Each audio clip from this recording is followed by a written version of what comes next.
गांव के लोग उस दिन बहुत परेशान थे।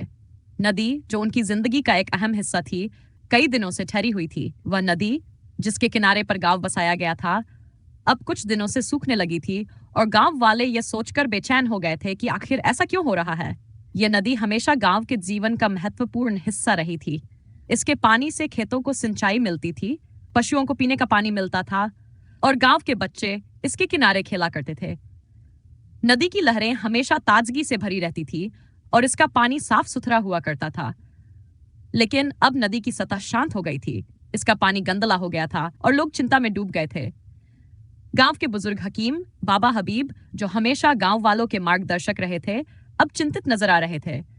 उन्होंने गांव के बुजुर्गों को इकट्ठा किया और कहा, यह कोई साधारण बात नहीं है। यह नदी, जिसने हमेशा हमें जीवन दिया, अब ठहर गई है। हमें इसकी वजह समझनी होगी।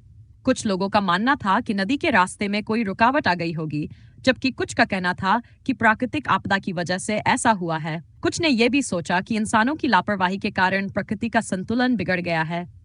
इसी दौरान गांव के एक नौजवान लड़के इमरान ने कहा, हमें यह समझना होगा कि इस नदी के साथ हमने क्या किया है। हमने कभी इस पर ध्यान दिया है? उसकी बात पर सभी चुप हो गए, क्योंकि उसने एक बहुत जरूरी बात कही थी। गांव वालों ने सोचा और याद किया कि पिछले कुछ वर्षों से उन्होंने नदी की सफाई पर ध्यान नहीं दिया था।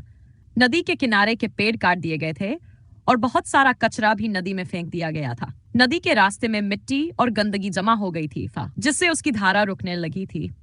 इमरान ने सबको समझाया कि अगर हमने जल्दी ही इस समस्या का हल नहीं निकाला तो नदी हमेशा के लिए सूख जाएगी और हमारा गांव बर्बाद हो जाएगा। उसने गांव वालों को संगठित किया और सभी ने मिलकर नदी की सफाई करने का फैसला किया।